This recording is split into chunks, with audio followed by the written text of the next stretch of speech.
한 번 더 들읍시다. 한 번으로 도저히 안 돼요. 다시 부탁합니다. 주만 믿으라. 주께서 나와 함께 하시리라. 이거 국산이죠? 예, 공산각치요. 우리 한국 민요, 한국의 이 가락 얼마나 좋은지 모르겠습니다. 이 흑인 교회나 라틴 교회쯤 가면 요 정도 하면요 난리 났습니다. 가만 못 앉았습니다. 다 일어나가지고 막 그냥 우리 찬양대 너무 좀 점잖은 것 같아요. 이 정도 이 리듬 같으면 막 흔들어야 돼요. 하나님도 그걸 기뻐하십니다. 우리가 아무리 주일 낮 예배를 할지라도 기쁨과 즐거움을 표출하고, 이 예배라는 것이 원래 감격이고 축제예요. 페스티벌입니다. 우리는 과거에 짐승 잡아 피 뿌리는 그런 거 아닙니다. 그건 이미 예수 그리스도의 십자가로 다 이제 완성이 되었고, 이제는 감사함으로 나와서 기쁨으로 주 앞에 드리는 것입니다. 믿으십니까? 우리 예수께서 이 땅에서 사역을 하시면서요, 정말 놀라운 모범을 많이 보이셨지만 오늘 제가 함께 나누고자 하는 이 변화산의 사건만큼 정말 위대하고 또 놀라운 경험을 가진 적이 없을 것입니다. 주님의 사역을 보통 세 단계로 나누지 않습니까? 첫 번째를 시작의 해, A Year of Inauguration. 그리고 두 번째가 이제 절정의 해, A Year of Climax. 그리고 세 번째, 3년 차가 A Year of Passion, 고난의 해입니다. 시련의 해입니다. 그런데 주님이 온 세상 사람들에게 말씀을 전하시고 병자를 고치시고 인기 절정이었던 둘째 해와 셋째 해를 가르는 분수령이 언제냐? 바로 이 사건, 변화산의 사건이라고 말할 수가 있을 것입니다. 대단히 중요한 이벤트입니다. 그래서 이 공간 복음에 마태, 마가, 누가가 공히 이 사건을 자세하게 기록하고 있지 않습니까? 그런데 가만히 들여다보면 마태나 마가나 누가는 사실은 변화산 위에 올라가지 못했습니다. 직접 눈으로 보지 못했어요. 누가 목격했느냐? 베드로와 요한과 야고보입니다. 여기 베드로후서 1장에 이 부분, 사도 베드로가 수십 년 전, 적어도 한 30여 년 전에 경험했던 까마득한 옛날의 경험이지만은 마치 어제 자기가 직접 체험했던 것 같은 생생한 필체로 기록하고 있습니다. 그가 13절에 내가 이 장막에 있을 동안에 너희를 일깨워, 장막이라는 단어, 14절에도 나도 이 장막을 벗어날 것이 임박한 줄 암이라. 이 단어는 원래 누가복음이나 마태복음에 나와 있는 것처럼 주여 내가 여기서 초막 셋을 짓겠습니다 할 때 이 초막과 같은 단어입니다. 아마 베드로의 마음속에 이 초막이라는 것을 생각하고 있었을 것입니다. 그런데 여기 베드로후서 1장에 베드로의 관심은 사실은 변화산의 그 위대하고 의미하고 그 놀라운 자신이 직접 겪었던 경험, 그걸 자랑하는 것이 아닙니다. 그 간정 집회가 아니에요. 사실로 말하자면 대단한 사건 아닙니까? 예수께서 호련히 변화했습니다. 해처럼 밝게 변화했습니다. 영광이 나타났습니다. 베드로, 요한, 야고보 그 영광 앞에 압도되었습니다. 그리고 우리 예수님 특별히 적어도 1000년 전 혹은 1500년 전 모세와 엘리야와 더불어 대화하고 있었습니다. 얼마나 놀라운 일입니까? 이 사실을 베드로, 요한, 야고보가 자기의 육신의 눈으로 직접 보았어요. 그런데 이었고 하늘로부터 소리 들리기를 이는 내 사랑하는 아들이니 너희는 저의 말을 들으라. 베드로, 요한, 야고보의 육신의 귀로서 하나님의 음성을 직접 들은 것입니다. 엄청난 사건입니다. 이건 꿈도 아니고요, 무슨 환상도 아니고요, 혹은 비몽사몽간도 아닙니다. 실제로 세 사람이 동시에 경험한 것이기 때문에 저들이 할 말을 잃을 만큼 충격적인 사건이었어요. 수십 년이 지났지만은 어제 있었던 것처럼 생생한 그런 사건입니다. 그러니까 베드로에 관심이 있을 수밖에 없죠. 그런데 그가 이런 간증을 하고 다니면서 베드로 전서 후서에 여러 번 언급하고 뭐 그렇게 하는 것이 않습니다. 본문에 이 베드로 사도의 목표는 뭐냐 하면 16절에 있는 것처럼 우리 주 예수 그리스도의 능력과 강림하심을 너희에게 알게 한 것, 이겁니다. 이 베드로 전서 후서를 읽는 사방에 흩어져 있는 주의 성도들이 예수 그리스도의 능력, 그리고 예수 그리스도의 강림, 곧 재림입니다. 이걸 확실히 알았으면 좋겠다. 나사렛 예수가 어떤 분이며 그가 이제 곧 재림할 것이라는 사실을 알았으면 좋겠다. 소원이죠. 그래서 사실은 베드로후서 2장, 3장에 나가보면 재림에 대해서 얼마나 많이 강조하고 있습니까? 3장 8절에 보면 사랑하는 자들아 주께는 하루가 천년 같고 천년이 하루가 더디게 한 가지 잃지 말라. 주의 약속은 어떤 이에 더디다고 생각하는 것이 더딘 것이 아니라 오래 참으서 아무도 멸망적 회개하기 이르기를 원한다. 주의 날이 도적같이 오리니 그날에 하늘이 큰 소리를 떠나가고 체질이 뜨거운 불에 풀어지고 땅과 그 중에 있는 모든 일이 드러나리로다. 재림에 대해서 말하고 있지 않습니까? 재림을 헬라말로 파루시아라고 그럽니다. 베드로의 관심은 성도들이 재림에 대해서 확정을 갖는 겁니다. 믿으십니까? 우리 모두 다 재림 신앙을 가져야 할 줄 믿습니다. 마라나타의 신앙으로 무장하기를 주의 이름으로 축원합니다. 여러분 아침에 눈을 딱 뜨면 뭐부터 생각해야 돼요? 응? 할렐루야 찬양대.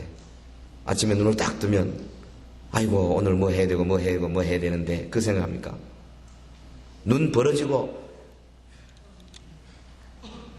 눈에 눈곱 떼기 전에 뭐부터 생각하는지 아십니까?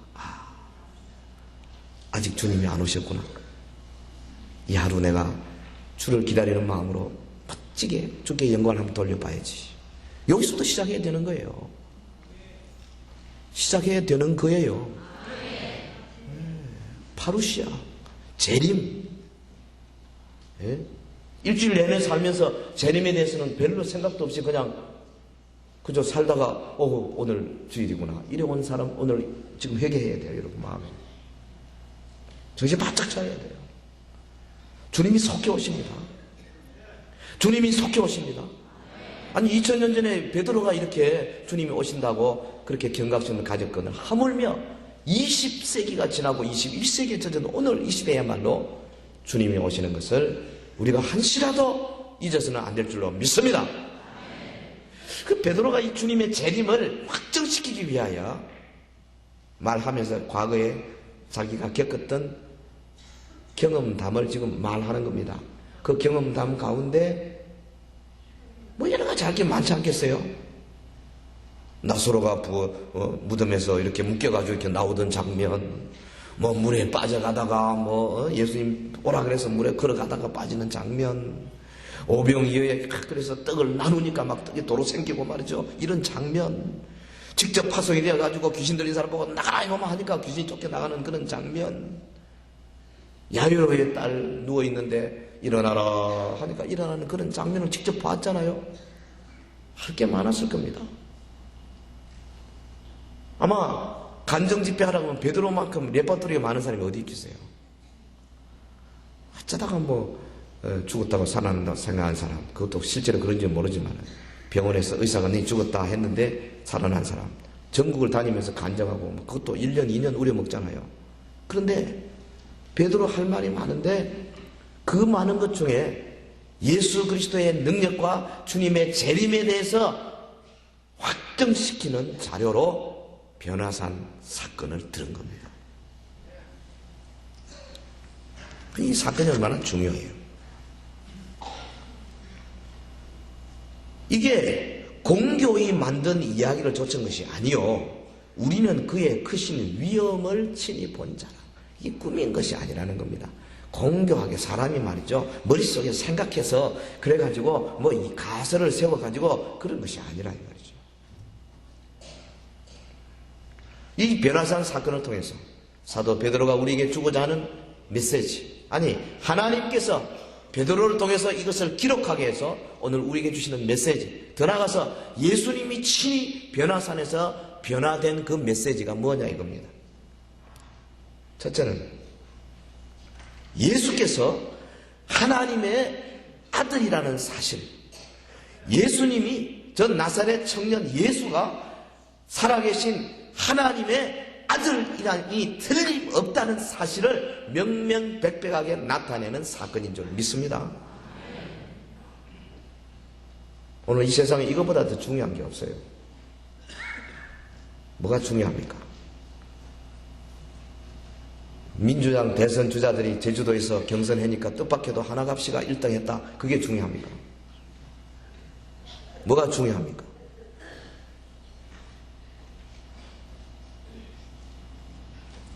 미국의 대통령 무슨 부시맨이 돼가지고 여기저기서 막 그냥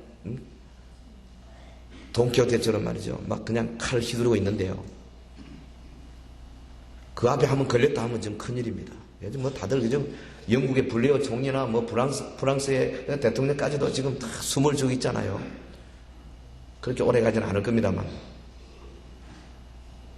그런 신문지상에 나오는 사건이 중요합니까? 그건요, 앞으로 1년만 지나도 사람의 인구에, 우리의 입에 회자되지 않습니다. 그런 거는.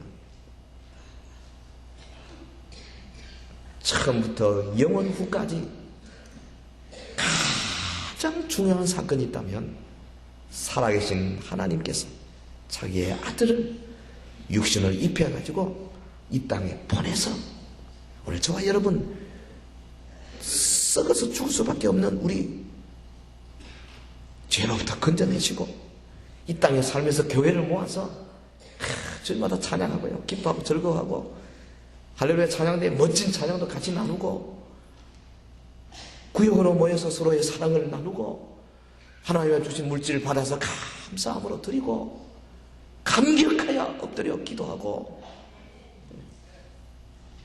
그 다 어디서 시작하느냐? 하나님의 아들 예수 그리스도, 그가 육신을 입고 이 땅에 오신 그 사건부터 시작이 되는 겁니다. 할렐루야. 공교이 만든 이야기가 아닙니다.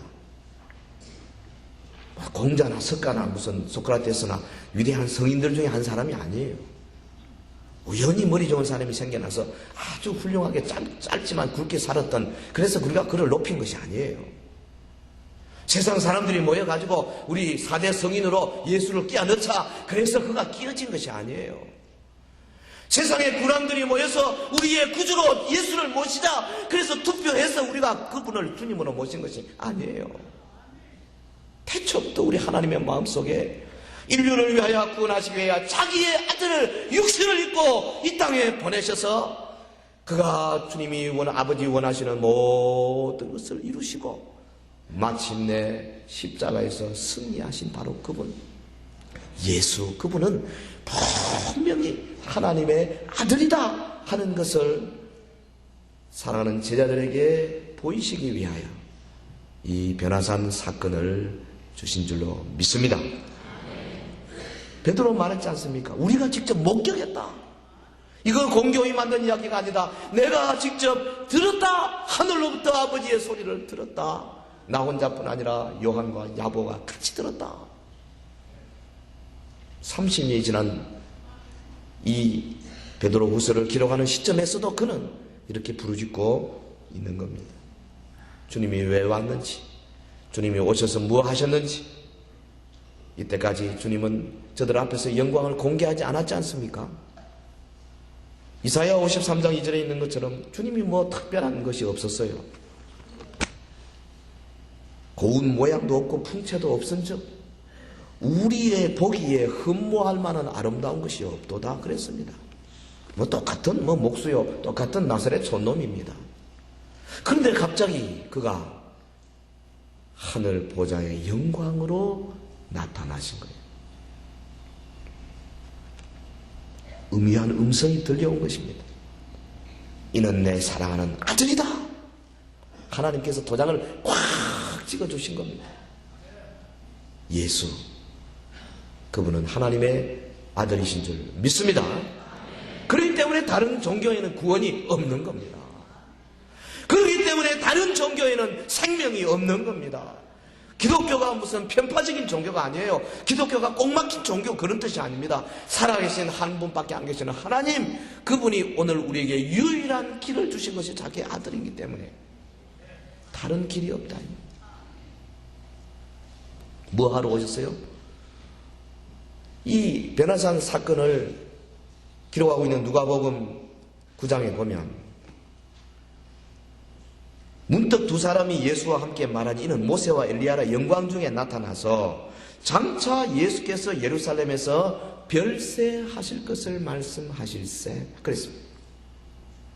예수님이 예루살렘에서 별세하실 것을, 다른 세상 떠날 것을 엘리야와 모세가 와서 같이 대화한 겁니다. 아니 무슨 할 말이 없어가지고. 모세가 예수님보다 1500년 전 사람 아니에요. 얼마나 할 말이 많겠어요. 네? 예수님, 그 왜 내 느보산에서 말이죠. 그 요단강 뭐까지 한 15m밖에 안 되는데 건너가면 되는데 못 건너가게 했습니까? 물어볼 수도 있고요. 할 말이 많을 거 아니에요. 그런데 엘리야와 모세가 와서 뭐 이야기했느냐? 예루살렘에서 이제 당할 고난에 관하여 같이 나누신 거예요. 예수님의 오신 목적이 그거기 때문에 그렇습니다. 이 땅에 그는 죽으러 오셨습니다. 이 땅에 그는 십자가를 지기 위하여 오셨습니다. 이 땅에 그는 우리 모든 사람들의 죄를 지기 위하여 오셨습니다. 이 땅에 그는 우리 대신에 하나님의 저주가 되기 위하여 오셨습니다. 이 땅에 오신 그분의 그 유일한 목적은 저와 여러분의 모든 죄를 다 걸머지시고 갈보리로 묵묵히 올라가서 우리 하나님 아버지의 진노를 그 몸에 다 받아서 아담 이래로 모든 인류가 믿고 구원받을 수 있는 위대한 생명의 길을 열기 위하여 오신 줄 믿습니다. 주님, 그 십자가의 죽음, 모세와 엘리야가 벌써 이것을 이야기하는 거 보면 주님의 목적이 얼마나 중요한지, 베드로는 이 사건을 결코 잊을 수가 없는 겁니다. 엄청난 체험이잖아요. 변화산의 사건을 통해서 우리 하나님께서 우리에게 주고자 하는 교훈 또 한 가지는 하나님의 말씀, 성경이 진리라는 사실을 웅변하고 있습니다. 하나님의 말씀은 진리입니다. 성경은 진리입니다. 기록된 구약 성경은 진리입니다. 신약 성경도 진리입니다. 진리는 변하지 않습니다. 진리는 누가 보태거나 뺄 수가 없습니다. 진리는 진리로 해석해야 합니다. 성경은 성경으로 해석해야 합니다. 성경을 사람의 머리로 해석하고 성경을 사람의 논리로 해석하다가 잘못되는 경우가 얼마나 많은지 모릅니다. 본문 20절에 보면 먼저 알 것은 경의 모든 예언은 사서로이 풀 것이 아니니 예언은 언제든지 사람의 뜻으로 낸 것이 아니오 오직 성령의 감동하심을 입은 사람들이 하나님께 받아 말하는 것임이니라. 이 성경은 하나님으로부터 감동받아 영감받아가지고 기록했기 때문에 성경은 영감받은 성경으로 풀어야 될 줄로 믿습니다. 베드로 후서를 해석할 때 우리가 잘 모르면 계시록으로 가든지 창세기로 가든지 혹은 마태복음으로 가서 해석을 해야 되는 거예요. 내 생각대로 해석하면 안 되는 겁니다. 그래서 사도가 그렇게 말했어요. 사서로이 풀지 말라. 왜 변화산 사건을 말하면서 갑자기 성경으로 옮아오느냐? 사실은 모세의 율법과 엘리야의 예언이 예수 그리스도의 그 생애와 그의 사역을 통해서 완성되었기 때문에 그런 겁니다. 우리 주님은 율법과 선지자의 완성입니다. 주님이 부활하신 다음에 저 누가복음 24장 27절 이하에 그 엠마오로 가는 두 제자에게 말씀하지 않습니까? 이에 모세와 및 모든 선지자의 글로 시작하여 모든 성경에 쓴 바 자기에 관한 것을 자세히 설명하시니라. 그 구약의 모든 말씀들이 예수님에 대하여 설명하고 있다는 거죠. 그것을 완성하기 위하여 주님이 오셔서 그 변화산에서 그가 변화하고 하나님께서 자신의 아들이라고 공개적으로 증언함으로 말미암아 그 구약의 모든 성경 말씀이 진리임을 확신시키는 겁니다. 할렐루야. 성경을 통해서 우리는 예수님의 사역과 하나님의 나라에 관한 것을 깨달을 수 있습니다. 성경 없이 경험만으로는 혼돈에 빠질 수밖에 없는 것입니다. 베드로가 어느 정도로 이 성경에 대해서 크게 생각했느냐? 본문 19절, 여러분 성경 찾길 바랍니다. 본문 19절 우리 다 같이 큰 소리로 봉독하십시다. 또 우리에게 더 확실한 예언이 있어 어두운 데 비치는 등불과 같으니 날이 새어 샛별이 너희 마음에 떠오르기까지 너희가 이것을 주의하는 것이 가하니라. 아니, 변화산의 사건, 예수님이 직접 영광스러운 몸으로 변화하고 하나님이 하늘로부터 소리로 그냥 우레같이 말씀을 하는 이것보다도 더 확실한 예언이 있다 그랬어요. 우리에게 더 확실한 예언, the more certain prophecy. 그러니까 이 비교급이기 때문에 뭐와 비교하는 겁니까? 앞에 있는 경험과 비교하는 거예요. 기록된 하나님의 말씀이 하나님께서 친히 말씀하시는 그 소리로 듣는 것보다 더 확실하다는 거예요. 기록된 하나님의 말씀이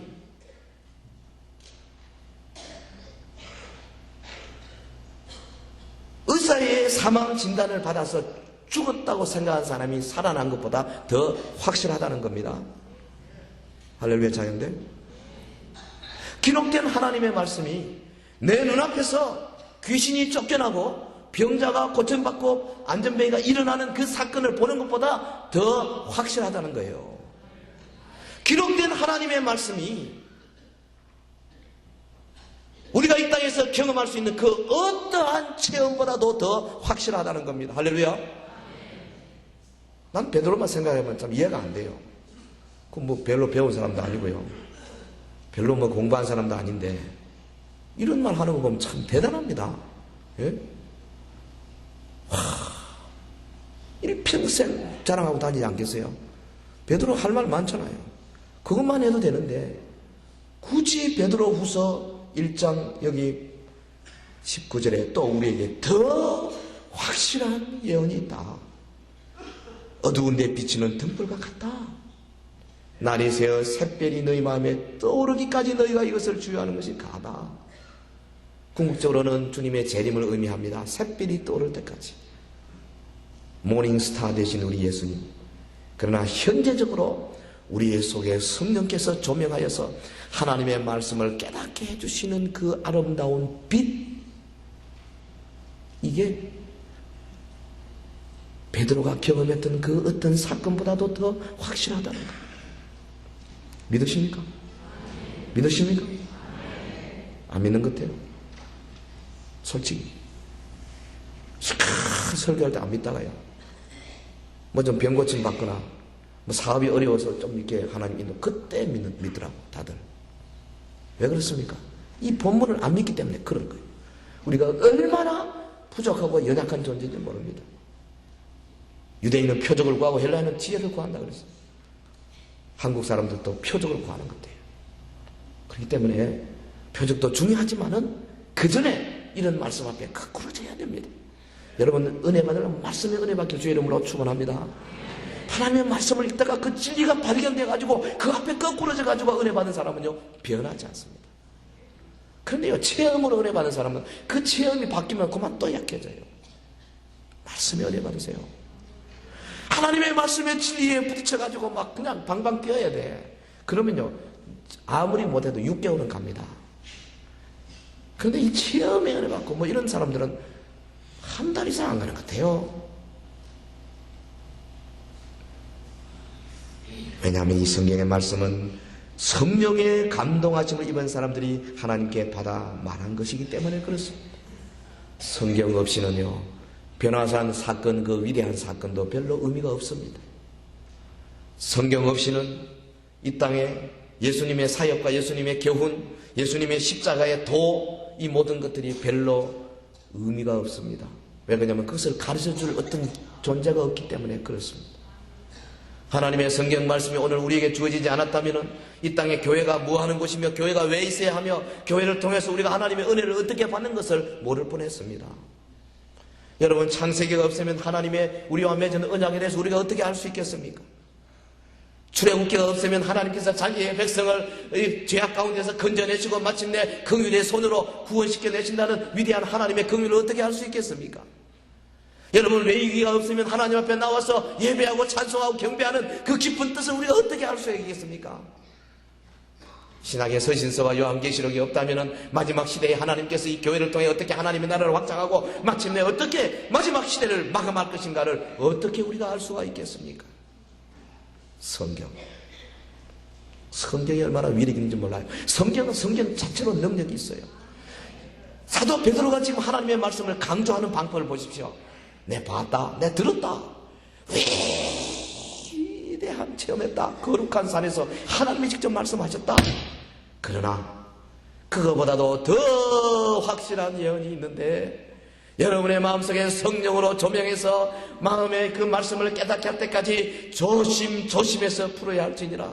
왜냐하면 이 모든 하나님의 말씀은 성령의 감동하심을 입은 사람들이 하나님으로부터 받아서 기록한 것이기 때문에 그러하니라. 할렐루야. 베드로의 이 용법, 베드로의 이 강조법을 우리가 깊이 묵상해 봐야 됩니다. 사도 베드로, 다시 이야기하지만 그렇게 공부 많이 한 사람이 아닙니다. 베드로가 또 다른 곳에 기록했지 않습니까? 여러분, 우리의 형제 바울이 쓴 편지 많이 받아보지 않느냐? 그거 어렵다. 그거 읽을 때 조심해야 된다 그랬습니다. 그 당시 초대교회 베드로가 제일 최고의 근위자 아닙니까? 그런데 바울이 쓴 서신서가 얼마나 어려운지요. 베드로도 그거 이해가 잘 안 되는 거예요. 조심해서 풀어라. 얼마나 겸손합니까? 그런 사람이 이 성경에 대해서 얼마나 이렇게 참 강조법을 사용하고 있는지. 성경 일독, 천독, 대행전에 다 참여하세요. 왜 그런데 안 하시는지 모르겠어요. 반도 안 했잖아요, 지금. 여러분 가운데 반이 지금 안 하고 있잖아요. 그러니 확실하게 말할 수 있어요. 교회가 하는 일에 같이 참여해서 말씀을 많이 읽어야 합니다.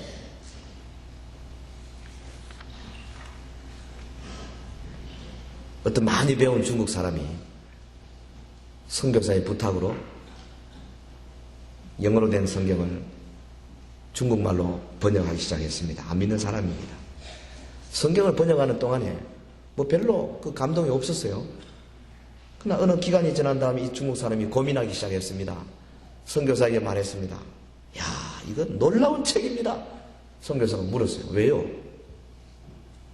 아니, 내 이 책을 번역하다 보니까 이 책이 어쩌면 나를 그렇게 정확하게 알고 있습니까? 이 책은 내 속에 감춰져 있는 것까지 다 지금 밝게 말하고 있네요. 그리고 얼마 기간이 지나서 다시 선교사가 그 사람을 만나면 번역 다 됐습니까? 예.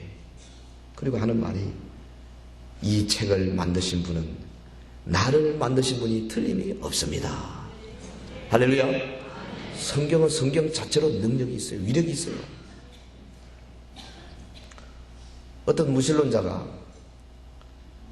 친구와 더불어 하나님에 대해서 토론을 많이 했습니다. 이 친구가 아마 보니 이 친구 도저히 말로는 안 되겠어. 그래서 그 집에다가 성경책을 살짝 놓고 왔어요. 어쩌다 아마 성경 읽으면 되겠지. 그 부인이, 무신론자의 부인이 성경책을 남편의 책상 위에다 이렇게 더 펴놨습니다. 남편이 들어와서 보니 자기 책상 위에 꼴도 보기 싫은 성경책이 있거든요. 성질을 내면서요, 누가 이 성경을 갖다 놨어? 그러니까 잡아 찢었습니다. 잘 안 찢어져요. 이 가죽이 굉장히 야무입니다. 막 들고 말해서 치고, 그래가지고 난로에다 막 집어 던졌습니다. 성경책이 막 풀풀 날리면서 난로에 떨어지는데, 그 중에 한 장이 자기 발밑에 발치에 떨어졌어요. 그래 이 사람이 마치 뱀을 짚듯이, 독사를 짚듯이 기분 나쁜 얼굴로 집어가지고 던지려고 하다 짚다가 한 구절이 눈에 들어왔어요. 천지는 없어지겠으나 내 말은 없어지지 아니하리라. 어디에 있죠? 마태복음 5장에 있는 구절이 들어온 거예요. 그 말이 그냥 사정없이 그의 마음을 찔렀습니다. 그래서 이런 말이 있어. 읽어본 거예요. 한 페이지. 그 페이지 읽다가 성령이 역사해서 그 자리에서 무릎 꿇고 예수님을 영접했다 그럽니다. 성경의 위력이 있어요. 성경의 위력이 있어요. 읽고 또 읽고 묵상하고 암송하고 이것을 전하고. 왜냐하면 이건 성경은 성령의 감동함으로 받아 적은 이 주님의 종들의 작품이기 때문에 그런 겁니다. 성령이 역사하는 거예요. 이 변화산 사건에서 우리가 보여주는 진리는 바로 성경 말씀이 확실한 진리요. 특별히 예수님에 대한 예언의 말씀이 확실한 진리라는 사실입니다. 나아가서 이 변화산 사건에서 우리가 받는 교훈은 고난과 영광이 함께 간다 하는 사실입니다. 주님은 이제 고난의 잔을 마시기 위하여 출발할 때에 영광스러운 모습을 보여주었습니다. 그가 이제 십자가를 지고 가기 직전에 제자들 앞에서 영광스럽게 변하는 모습을 보여주었습니다. 너희가 세상에서 환난을 당하나 담대하라. 내가 세상을 이겼노라. 할렐루야. 주님을 따라가는 자들은 반드시 고난을 받습니다. 그러나 우리 앞에는 영광이 기다리고 있어요. 이 세상 이치가 다 그렇잖아요. 여러분, 대학 입시를 준비하는 학생들이 대충대충 놀고 잘 거 다 자고 먹을 거 다 먹고 무슨 좋은 성적을 거둘 수가 있겠어요? 남 잘 때 나는 앉아야 됩니다. 일을 악담을 해야 됩니다. 남이 쉴 때 나는 공부해야 노력해야 합니다. 고난이 있어야 돼. 그래야 영광스러운 합격 통지서를 받는 거예요. 엄마 아빠가 무슨 어디 가서 교문 앞에 가서 찹쌀 10이나 붙인다고 그게 되는 거예요. 평소에 고난의 길을 걸어야, 고난의 좁은 해협을 지나야 광명한 대양이 나오는 것입니다. 할렐루야. 어떤 양봉하는 사람이, 양봉업자가 우연히 필리핀에 가게 됐습니다. 필리핀 저도 한 2번 가봤는데요. 여름이 깁니다. 굉장히 뜨거워요. 겨울은 뭐 그저 한두 달, 그것도 겨울도 아니고 우리 같으면 초가을 정도. 그러니까 거기는 뭐 긴 팔이 별로 필요 없어요. 그래도 약간만 바람 불면 사람들이요 밍크 코트 입고 나옵니다. 찬스다 이거죠. 대단합니다. 이 양봉업자는 맨날 생각하는 게 양봉이라. 필리핀에서 보니 좋은 아이디어가 생겼다. 돈 버는 아이디어. 여기 와서 양봉을 하면 한국보다요 꽃피는 날짜가 한 3배는 되거든요. 야, 돈 벌겠다. 그래서 돌아와서는 이제 벌을 말이죠. 메이드 인 코리아, 한국산 벌을 영리합니다. 여러분, 한국산 벌이 이 필리핀에 가져갔어요. 그래서 양봉을 시작했어요. 과연 예상대로 한국에서보다 한 4배 정도 거뒀답니다. 얼마나 기분이 좋았겠어요? 됐다. 그러고는 다시 한국에 와가지고 있는 거 다 팔아가지고요. 그냥 뭐 엄청나게 많이 준비해서 양봉 사업을 필리핀에서 본격적으로 시작을 했습니다. 그런데 멀리도 못 가요. 바로 그 해에 쫄딱 망했습니다. 왜 그러냐? 벌들이, 이 한국산 벌들이 머리가 좋아가지고 1년을 지나면서요 알아버렸어요. 필리핀에는 겨울이 없다. 그거 알았어. 벌이 왜 열심히 일한 줄 아십니까? 뭐 우리 양봉업자한테 충성해서 열심히 일합니까? 아닙니다. 자기 여왕벌한테 충성하고 그 다음에 겨울에 꽃이 없으니까 그거 먹으려고 하는 거 아니에요. 필리핀에 겨울이 없으니 저들이 일할 리가 없습니다. 아무 때나 나가도 꽃이 있는데. 그래서 쫄딱 망했어요. 여러분, 아프리카 가보면요, 뭐 북부의 그 에티오피아나 뭐 사하라 사막 그쪽은 좀 몰라도요, 중부나 남부는 풍성합니다. 손만 내밀면 먹을 게 있어요. 그런데 잘 사는 나라가 하나도 없어요. 왜 그렇습니까? 게을러 터졌습니다.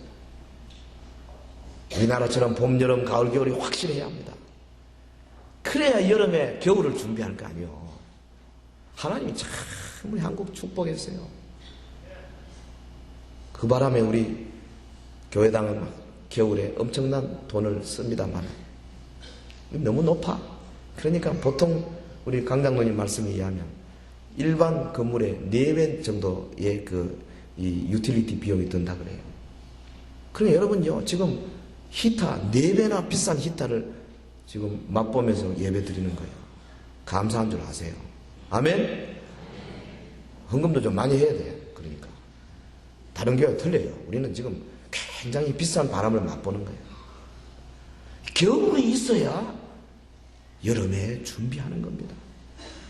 여러분, 오늘 우리 영적인 진리도 그렇지 않습니까? 우리가 영광스러운 미래를 바라보기 위해서는 고난의 잔을 마셔야 되는 겁니다. 주님이 그걸 가르쳐 주셨어요. 하나님의 말씀에 능통해서 예수님처럼 악한 마귀와 더불어 싸워 이기려면 지절로 되는 게 아닙니다. 주여, 말씀의 지식을 싹 주시옵소서. 안 줍니다, 여러분요. 공부해야 돼요. 외워야 되고 읽어야 돼요. 전도하러 나가서 연습하고 훈련해야 합니다. 주변의 이웃을 위해서 우리가 물질을 아껴야 됩니다. 그리고 그것을 투자해야 하는 겁니다. 2세, 3세 자녀 교육을 위해서 우리 어른들이, 연세 좀 드신 분들이 양보 좀 해줘야 돼요. 우리가 먹을 거, 입을 거, 우리가 누릴 거 조금 양보하고 우리 유치원 혹은 성교원 혹은 우리 주일학교 아이들을 위해서 써야 되는 겁니다. 또 제가 이 말하면 또 우리 어머님들 가운데 강목사 저거는 맨날 노인들은 공경도 안 하고 또 그럴 수는 있는지 모르겠어요. 그러면 안 돼요. 지난번에 우리 그 부흥회 강사 이야기 안 합니까? 나이가 40이 넘으면 그 다음부터는 2세를 위해서 살아야 한다. 몇이 넘으면요? 50이 아니에요. 40이 넘어. 그럼 우리 교회가 지금 미래를 향해서 가려면은 허리를 졸라매고 투자가 있어야 됩니다. 여러분, 우리 교회가 전도하려면요, 이 지역사회에 투자해야 합니다. 장학사업 많이 해야 합니다. 저는 생각해요. 여기 우리 남산 초등학교나 성명 여자중학교, 신명 여고, 여기 가까운데 여기에 한 100명, 200명 장학생을 좀 세웠으면 좋겠어요. 있는 힘을 다해서 우리가 좀 못 먹고 우리가 좀 못하더라도 뿌려놔야 됩니다. 다시 말하면 복음을 받을 수 있는 토양을 만들어야 되는 거예요. 사랑의 도시라 하는 이유가 어디에 있습니까? 저들을 사랑하고 우리가 주님의 명령들을 하지만 동시에 그 어떤 효과가 있습니까? 남산 2동, 3동, 4동, 5동 통장들이 우리도 좀 도와주십시오 말하지 않습니까? 그건 뭘 말해요? 복음이 들어갈 수 있는, 말하자면 옥토가 되어간다는 걸 의미하는 겁니다. 지난번에 우리 엘디스 호텔 거기서 500만 원 들여서 소년소녀 가장 우리 교회 팀 통해 가지고 불러서 멋있게 점심 먹이고 또 장학금 전달했습니다. 이런 일들이 자꾸 일어나야 합니다. 이를 위해서는 우리가 허리띠를 졸라매고 우리가 해야 할 거, 여러분요, 놀러가고 간치내하고 뭐하고 우리끼리 먹고 이거 좀 줄여야 돼요. 이번에 노예 가고 보니까 거기 뭐 가면은 뭐 오시는 분들 다 부비 드립니다. 저는 사실 속으로 좀 반대입니다. 뭐 차 타고 여기 뭐 10분 20분 되는데 무슨 부비가 필요하노? 근데 그게 관행이 되어 있어. 그러면서 돈은 없다 그러고요. 굳이 할 돈 없습니다. 사회봉사할 돈 없습니다. 2년 전에 제가 노예 구제 부장을 했는데 예산이 1년에 10만 원이더라. 10만 원 가지고 하루 저녁 부원들 모여서 식사하니까 끝나더라고. 그래서 제가 노예에서 강력하게 이야기했습니다. 갈람하고 말람하고 부 없애자. 안 그러면 500만 원 내놔라. 했더니 100만 원 책정이다. 그것도요, 한 번 하니까 없어. 허리띠 졸라매고요. 우리 스스로 고난의 잔을 마셔야 되는 겁니다. 저는 우리 서현교회가 이런 일에 있어서 지금은 우리 한 30%, 35% 정도 선교, 전도, 사회봉사로 나가는 것 같아요. 내가 대충 계산해 보니까 적어도 한 50%는 해야 될 겁니다. 이를 위해서 우리가 더 힘을 써서 우리 주님이 주시는 위대한 영광을 바라보고 달려가는 은혜가 있기를 주의 이름으로 축원합니다. 새 제자는 여기 실제적인 교훈을 얻었습니다. 고난 거쳐야 영광이 있다. 그래서 야고보는 역사상 첫 번째 순교자가 됐습니다. 요한은 반모라는 섬에 갇혀서 늦게까지 고생 유배 생활했습니다. 사도 베드로, 그도 수많은 고난과 고통을 받은 연후에 마침내 거꾸로 십자가에 매달려 사형을 받았습니다. 주님의 왕국에 가는 길이 그렇게 만만한 것이 아닙니다. 오늘 저와 여러분 예수님의 제자가 되기 위해서는 먼저 고난을 받아야 할 것입니다. No cross, no crown. 십자가 없이는 면류관이 없다.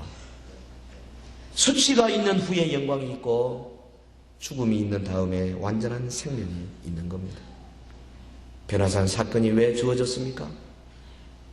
예수 그분이 구약의 수많은 예언들처럼 마침내 이 땅에 오셨는데 그가 하나님의 아들이라는 사실이 명명백백하게 보여지는 사건이고, 예수 올 것을 예언했던 그 많은 예언의 말씀들이 실로 진리라는 사실을 우리에게 보여줄 뿐 아니라 주님을 따라가는 모든 자들이 주님처럼 고난의 잔을 지고 따라갈 때에 마침내 변화산의 그 위대한 영광으로 보여주던 놀라운 영광 우리 앞에 펼쳐질 것이라는 확신을 보여주는 사건입니다. 오늘 나에게도 이 체험이 있어야 되겠습니다. 여러분 한 사람 한 사람에게 변화산의 체험이 있기를 주의 이름으로 축원합니다. 우리 한 사람 한 사람 주님의 그 영광에 한번 목도당하고 내가 한번 결심해야 될 것입니다. 내 평생 내 몫에 대인 십자가를 지고 내가 가리라 결심해야 되는 거예요. 내 평생에 주님 주시는 이 고난의 잔을 내가 마시고 가리라. 말씀 공부하고 전도하고 기도회로 모이고, 여러분 금요 기도회로 많이 모이시기를 정말 부탁해요. 1시간 2시간 투자하시기를 바랍니다. 합심해서 기도하며 하나님의 이 복음이 확장되기 위해 기도해야 될 것입니다. 여러분 화요 전도팀으로, 병원 전도팀으로, 파라솔 전도팀으로, 혹은 오이코스 전도로 각 구역에서 모여서 전도하는 일에 힘써야 될 것입니다. 고난스럽습니다. 고통스럽습니다. 그러나 매주일 모이는 것이 고통스럽지만은 그러나 그 고통 이후에는 놀라운 영광이 기다림을 믿으시기를 주의 이름으로 축원합니다. 입에서 함부로 불평하지 마시기를 바랍니다. 여러분요, 이 땅에서 쉽게 이루어지는 것은 아무것도 없습니다. 양봉업자 망한 것 생각하시기를 바라요. 오늘 여러분의 자녀들이 인류대학에 들어가고 훌륭한 일꾼이 되기 위해서도 노력해야 될지언정 하물며 우리 하나님의 나라에서 영광의 잔을 마시기 위해서 우리가 주님이 주시는 고난의 잔을 받아야 할 것은 너무나 당연한 것입니다. 오늘 우리 교회도 이 변화산의 사건이 있어야 되겠습니다. 과거에 누렸던 그 영광을 다시 한번 누리기 위해서는 오늘 우리 교회에 위대한 사건이 한번 있어야 될 거라고 나는 생각해요. 오늘 우리에게 하나님의 영광이 나타나야 될 것입니다. 여러분 이 강단에 말해서 쉐키나 구름, 하나님의 영광의 구름이 크는 날이 올 것을 나는 믿습니다. 눈에 보이는 구름이 아니라 눈에 안 보이는 구름이 말이요. 하나님의 말씀이 외쳐질 때 우리의 영혼 속에 막 강력한 도전이 생겨지고 앞에서 거꾸러지고 회개하는 놀라운 역사가 반드시 일어날 것입니다. 1907년에 평양 장대현 교회에서 일어났던 놀라운 사건이 우리에게 일어나게 될 것입니다. 21세기 모델 교회로서 초대교회의 그 순수하고 역동적인 공동체를 회복하기 위해서 여러분 각 구역들이 전도회들이 놀라운 영적인 갱신과 각성이 있기를 주의 이름으로 축원합니다. 기도하십시다. 우리 다 같이 한번 합심해서 기도하겠습니다. No cross, no crown. 십자가 없이는 결코 면류관도 없습니다. 예수 그리스도 우리를 위하여 고난의 길을 가셨습니다. 나도 그분의 영광을 먼저 맛보고 이제는 나도 주님 따라서 내 몫에 대인 십자가를 지고 갈보리로 올라가는 자들 되게 하옵소서. 우리 다 같이 기도하겠습니다. 거룩하신 우리 하나님 아버지, 주의 은혜와 사랑을 인하여 진실로 감사와 찬송을 돌려드리옵나이다. 사랑이 많으신 우리 하나님 아버지, 주께서 오늘도 우리에게 이처럼 믿음으로 말씀을 주셨사오매 이 말씀이 저들 가운데 확실하게 자리하게 하여 주시기를 간절히 원하옵나이다. 한 사람 한 사람의 마음속에 살아있는 역동성 있는 말씀이 되게 하옵시고 저들이 진실로 예수 그리스도 하나님의 아들이심을 믿을 뿐 아니라 아버지여 저들의 마음 가운데 진실로 하나님의 말씀이 결코 변개함이 없는 확실한 진리임을 깨닫는 자들 되게 하여 주시기를 간절히 원합니다. 성령의 감동으로 기록된 이 하나님의 말씀을 철저하게 받아들일 뿐 아니라 아버지여 고난도 함께 마침내 우리 주님이 주시는 위대한 영광에 동참하는 주의 백성들이 되게 하여 주시옵소서. 할렐루야, 할렐루야. 거룩하신 하나님 아버지, 주님이 주시는 말씀 받아 30배, 60배, 100배의 위대한 결실이 맺혀지게 하여 주시옵소서. 예수님 이름으로 기도하옵나이다. 아멘.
주의 박수 한번 합시다.